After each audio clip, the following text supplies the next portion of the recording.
এখন দেওয়া আছে এখানে যেমন if 0.42 into 10⁻k equal to 42 then the value of K is, তাহলে কে এর ভ্যালু কত হবে। এখানে এক্সপ্রেশান দেওয়া আছে, এই এক্সপ্রেশানের মধ্যে থেকে আমাদেরকে এই কে এর ভ্যালু বার করতে হবে, কে এর মান কত।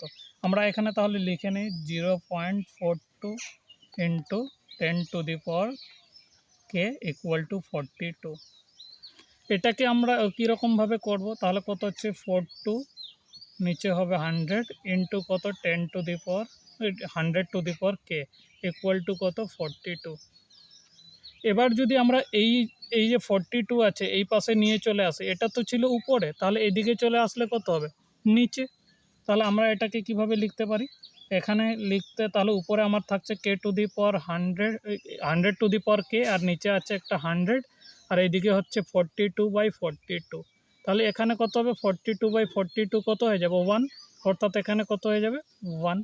তাহলে আমার কত হচ্ছে, এটা সূচকের নিয়ম অনুযায়ী আমরা যদি এখানে দেখি তাহলে এরকম হয় না, a⁻ যদি m থাকে আর a⁻ যদি n থাকে, তাহলে কি হবে যে a⁻ এই নিচের পাওয়ারটা উপরের পাওয়ারের সাথে কী হয়ে যাবে মাইনাস হয়ে যাবে, কী হবে মাইনাস হবে। তাহলে এখানের ক্ষেত্রে কত আমার হচ্ছে কত 100 কে, কিন্তু এখানে 100 কিছু নেই মানে কত আছে 1, অর্থাৎ আমরা যদি এখানে লিখি এর কিছু নেই মানে 1 আছে। এখানে যদি আমি বি বলি b², এখানে যদি 10 বলি 10 কত কিছু নেই মানে এখানে কত আছে 1, অর্থাৎ শুধু 100 আছে মানে এখানে কত আছে 1 আছে, কত আছে 1। তাহলে এখানে কত হবে -1, তাহলে এদিকে কত করব 1, বোঝা গেছে।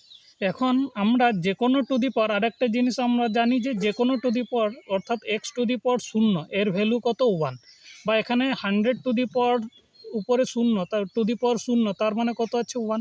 আমরা লিখতে পারি 2024 সমান কত হবে 1।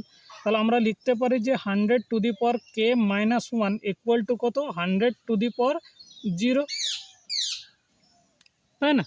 তাহলে আমাদের বেস এখানে যদি আমরা বলি এই বেসটা কিন্তু আমাদের কি হচ্ছে সমান আছে, কিন্তু তাহলে পাওয়ারটা মাঝখানে আমাদের কি আছে ইকুয়াল টু, তাই না, ইকুয়াল টু আছে। ইকুয়াল টু যদি এটা দুদিকে সমান হতে হয় তাহলে বেসটা সমান আছে, তাহলে পাওয়ারটা কি হতে হবে সমান হতে হবে, অর্থাৎ আমাদের এখানে কি হয়ে যাচ্ছে যে k - 1 ইকুয়াল টু কত 0, তাহলে k ইকুয়াল টু কত হয়ে যাবে 1, এটাই হবে।